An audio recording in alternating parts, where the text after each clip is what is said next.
Hello, ladies and gentlemen. Welcome to another weekly round of Veg Networking, where vegan entrepreneurs and business owners connect and collaborate. And we have a special guest with us today.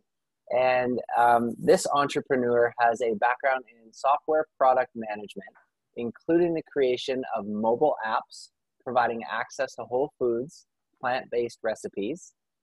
This entrepreneur is now in the food space with plant-based offerings of the burger, cheesecake, and different types of sauces with zero additives and preservatives. This entrepreneur has a love for the great outdoors, bicycling, skiing, tennis, ping pong, and cricket. Ladies and gentlemen, help me in welcoming the owner and co-founder of Plantastic Food, Sanit Jain. Thank you, Justin. I'm so happy to be here. Yeah, welcome to Veg Networking, Sanit. And what we're going to dive into as our special guest is we're going to learn a little bit more about you from a personal vegan plant-based standpoint, and as well more about your business, what's new, what took you to where you are today, and where you're going to be going in the future. So our first question is centered around a personal story of yours, and that is your origin story around plant-based veganism. Perfect. Yeah, and this story dates back a few years. About 13 years ago, my father passed away with a heart attack, and it was like quite sudden, and we didn't know what really happened, and it was obviously devastating for the family. But then, I got myself and my younger brother, who's 5 years younger than me, got tested, and we found out that we have a genetic disposition for higher cholesterol levels, which meant that, our cholesterol would always be high as per the doctors, and we'd always be at a high risk of heart disease. And that was like seeing what had happened with the family and going through that myself was really, eye-opening, and really lit a fire under me that I need to change this. I started researching, read a few books that I was lucky to be reading, and then about a few years later, I fully transitioned to a plant-based diet.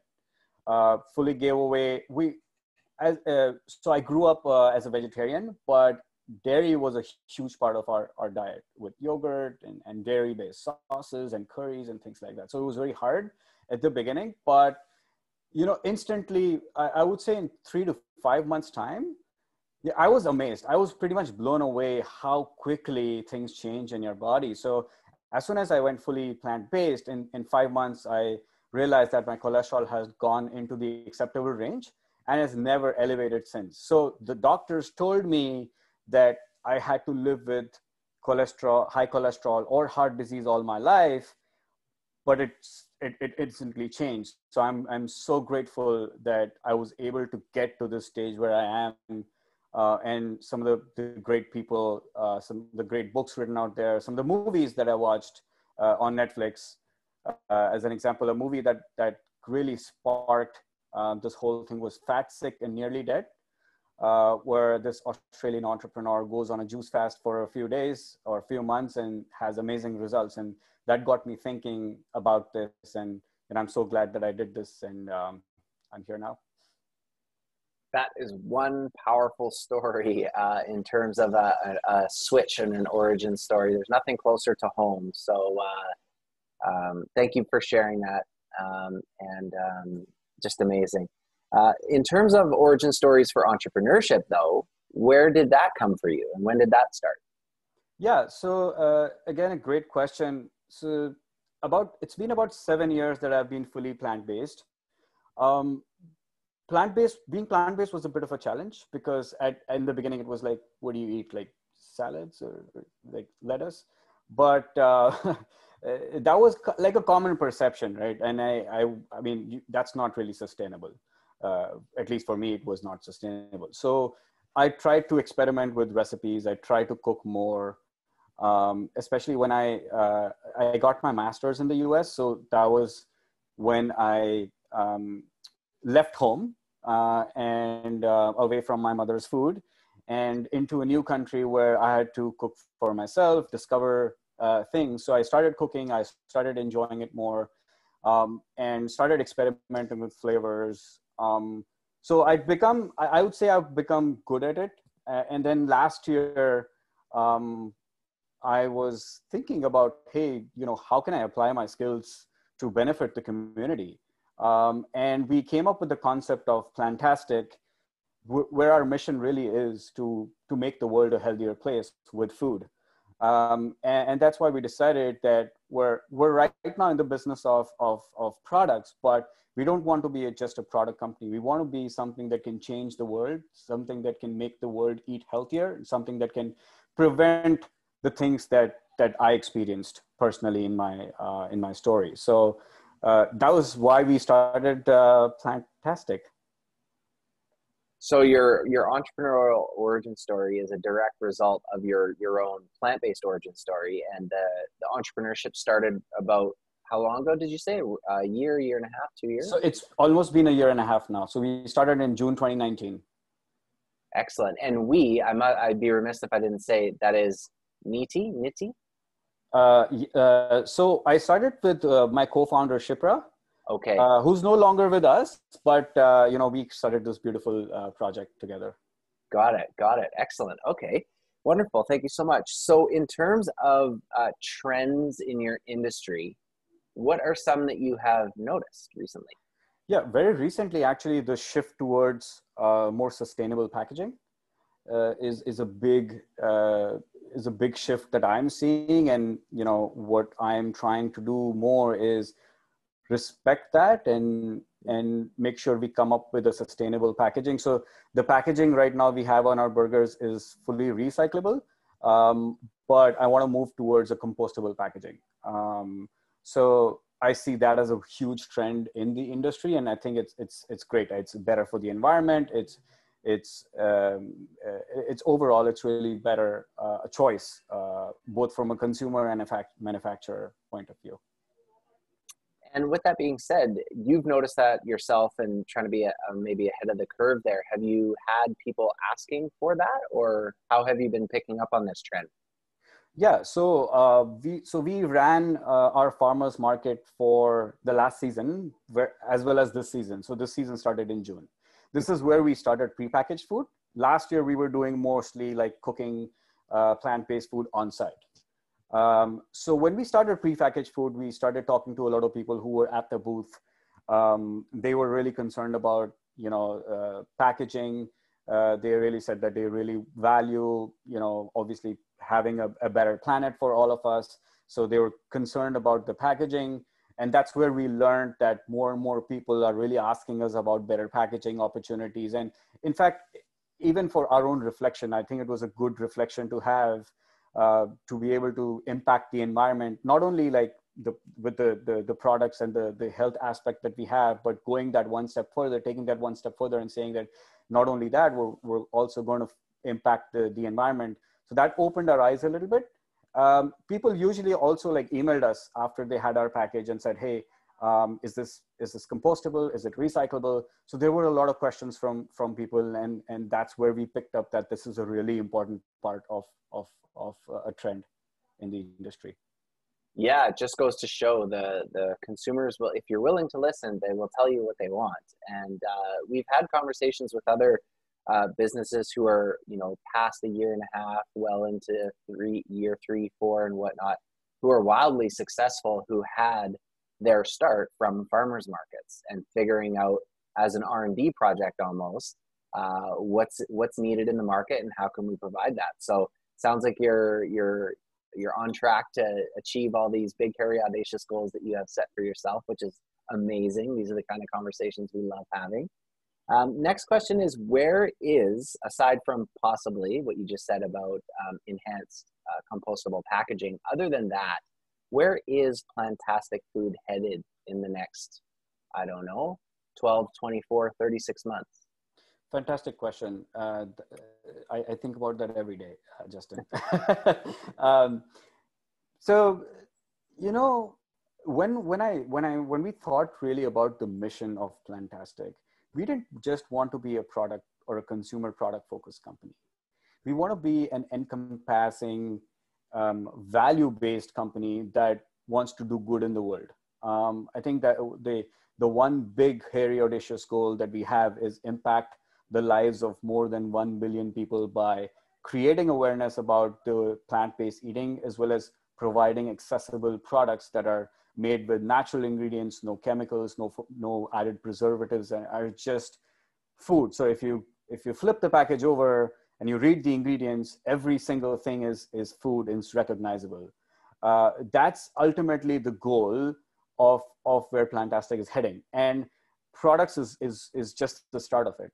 Product is a good way to understand the market, good way to understand what our customers are asking, what are they excited about. But then taking that one step further into creating that level of awareness about the benefits of plant-based eating. Some people have questions about should I just eat greens, or what is plant-based? We want to empower people so that they can cook their own meals and don't have to be dependent on what's out there. I think real empowerment and real change will come from education. And this is what we're planning. Like one of our big goals going forward is as many people as we can educate about how do they improve their health with plant-based eating. I think we would consider us as a successful company if we can reach at least a billion people in the next few years. Yeah, and I'm happy that you said that, because that's what I was hearing from you, is you're moving or incorporating probably more SKUs into the lineup of products and more offerings on that side, but also moving towards education and folding that into the company. And so happy to hear you say that, because that's exactly what I was hearing, is moving towards more education and awareness and conversation, to be frank, based on facts and science. And amazing. Next question is in terms of giving back. And we're always interested to know, and there's no right or wrong answer, even if it's none right now. And that is Plantastic supporting any specific charitable organizations? Yeah, so I personally support one charitable organization called Doctors Without Borders. They're basically helping people with medical urgent care at conflict areas.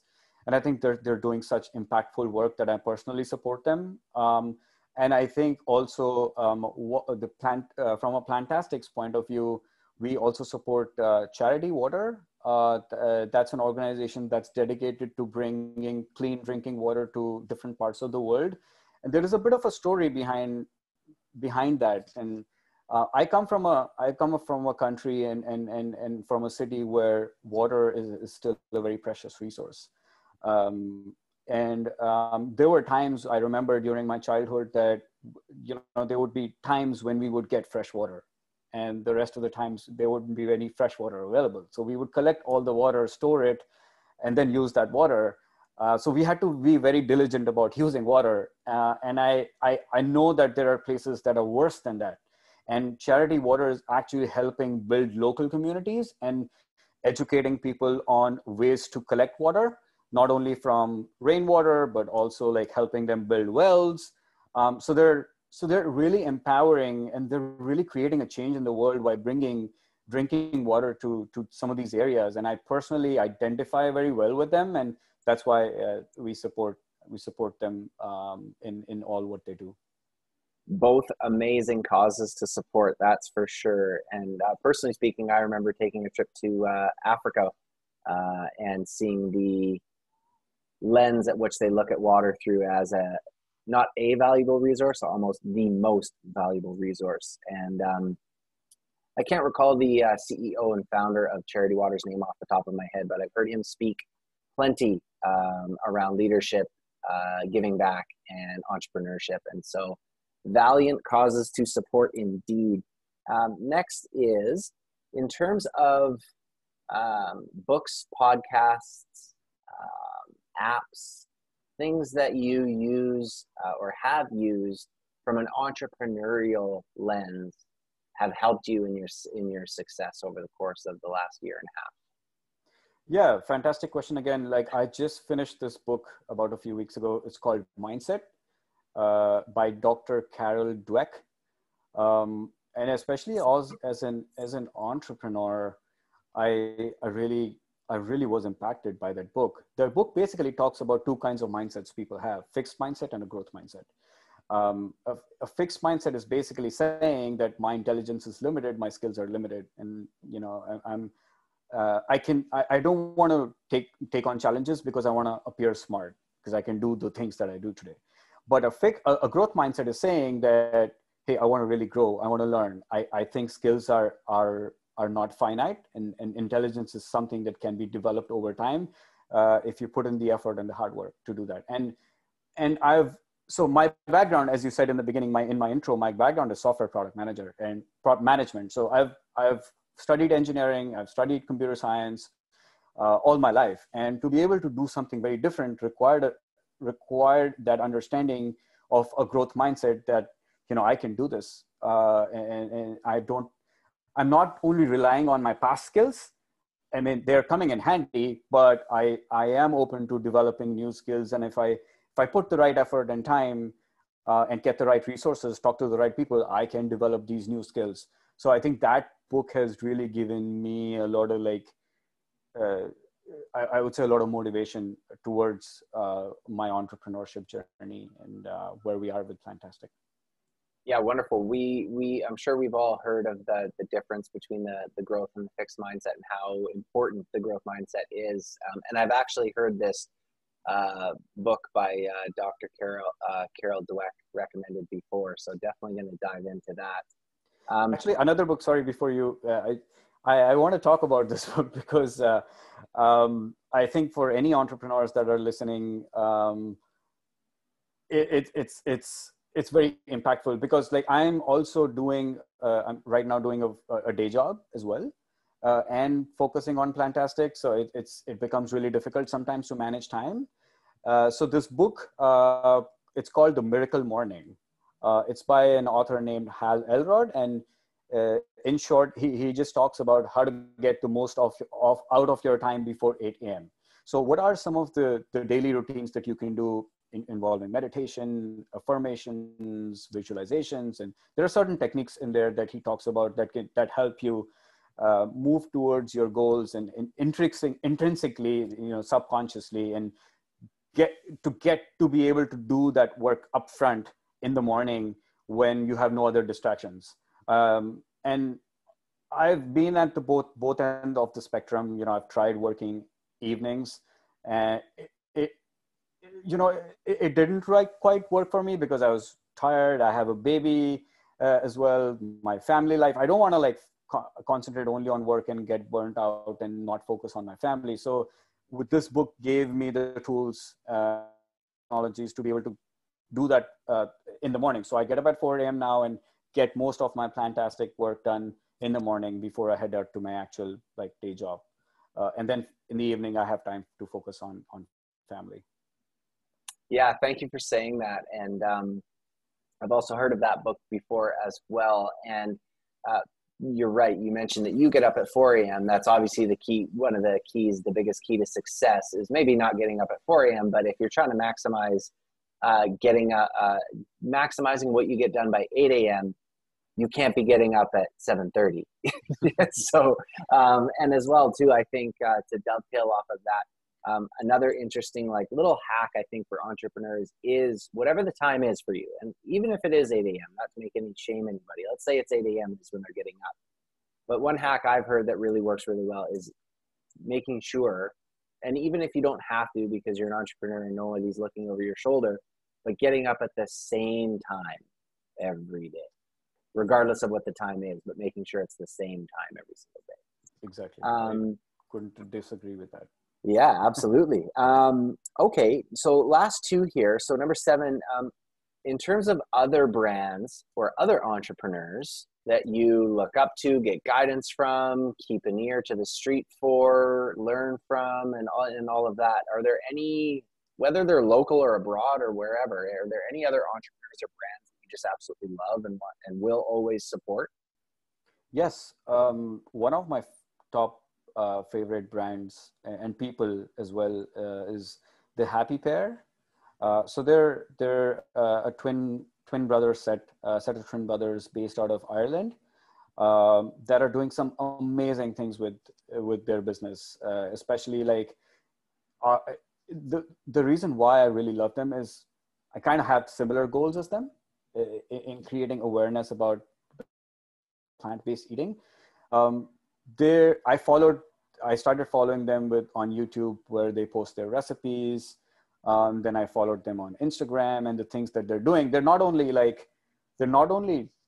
sharing the plant, their love for plant-based, but they're creating awareness and education, and they have really great. So they're really great practices. So for example, I love that in the mornings they do cold sea diving, which is one of the things I want to do as well. So there are a few things that they do so well that I'm really inspired, and I've really followed their career, and I love the way they do things, and I really respect them and their brand. Yeah, the Happy Pair, so their CPG line, their consumer product good line has blown up and is just, a staple of so many different retail stores, like you mentioned, where they live in Ireland. And then as well too, they're getting their feet really wet in their bakery that they've also launched as well too. So and yeah, one thing that I like about the Happy Pair that I'm sure you share is their humor. I think humor is a lost art of sorts, and can really help in educating about plant-based and not making it a blame game or anything like that, and just being really humble in the approach. So that says a lot about you, that you see a lot of value in what they provide, because I agree. Alrighty, now as we get close to the end of time and into our last question, it's always prefaced the same way because most people don't really like to overstep their boundaries. But with that being said, we are asking for your advice. Do you have any advice for other entrepreneurs that are listening to this? Yeah, I would love if I can help any other entrepreneur, with some success.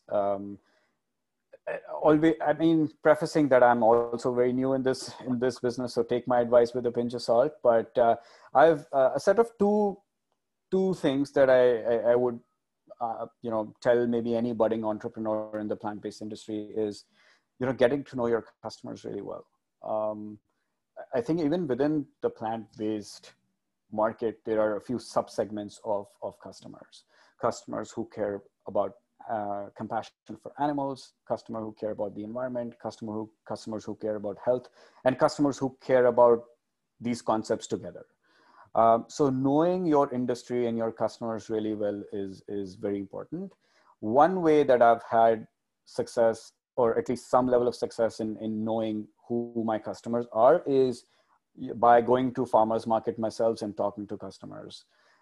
So when customers approach my booth, I want to sell to them, of course, but I want to also talk to them about my story, learn about their story, learn about the emotions behind what attracts them to plant-based or veganism.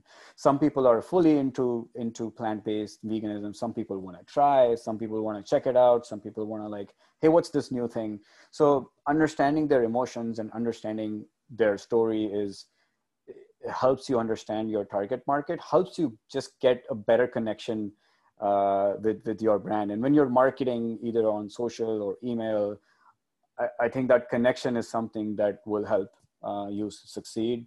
And I think that starts with really knowing who your customers really are.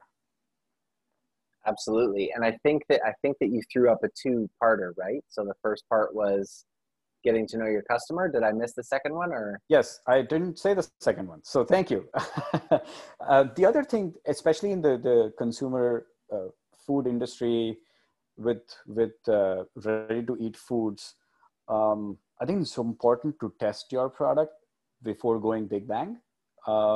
So my advice is to select a few potential customers, either and more so people that you don't know, people that don't want to make you feel better.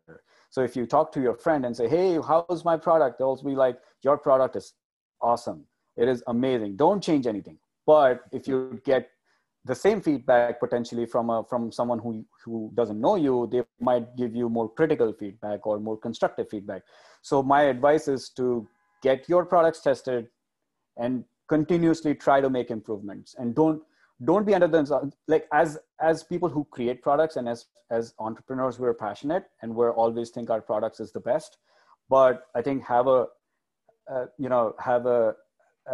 unbiased opinion about your product, and get a great opinion or set of great opinions from other people who don't have a bias. That way you can understand what's wrong with your product, how can you improve product, and no tastes are similar, right? So if you get your products tasted by a good sample size, then you can at least craft a better product by understanding what you need to change. Awesome. So the advice is listen to the customer, and whatever the product might be, whatever the product or service might be, is to test it with people who aren't going to, who don't know you, because you want an unbiased approach. And then I think the third part to that I caught was, as an entrepreneur too, part of your advice might be, correct me if I'm wrong, but have the humility to actually change. If something needs to be pivoted and adjusted and changed, have the ability to do that. And I think that you're right. And the ability to get to that change or pivot quicker is a big difference maker as well too. So not dragging your feet on changing, but when it's time to change or pivot, making sure that it's done. So, and farmers market is a great place for that. Like we've changed our recipe like 20 times already in the last 6 months. Wow. Well, in terms of your burgers, cheesecakes, and sauces, I can't wait to try, Sanit. And as we always do with our special guests, we leave the floor with you if there's anything that you would like to share with those who are listening. I would just say for any new entrepreneurs that are watching this, don't be overwhelmed by how much you can dream. Just dream how much ever you can. Don't set boundaries on what your dreams are. There are limitless possibilities if you have a growth mindset, and if you put the work together. I think no dream is unattainable, is what I live by, and what my advice would be. Wonderful. Well, ladies and gentlemen, that is our special guest conversation with the owner and co-founder of Plantastic Food, Sanit Jain. And you can find them on Instagram, plant_astic_food, and on the web at www.plantasticfood.ca. Thank you so much, Sanit. Have a wonderful day. Thank you, Justin. Take care.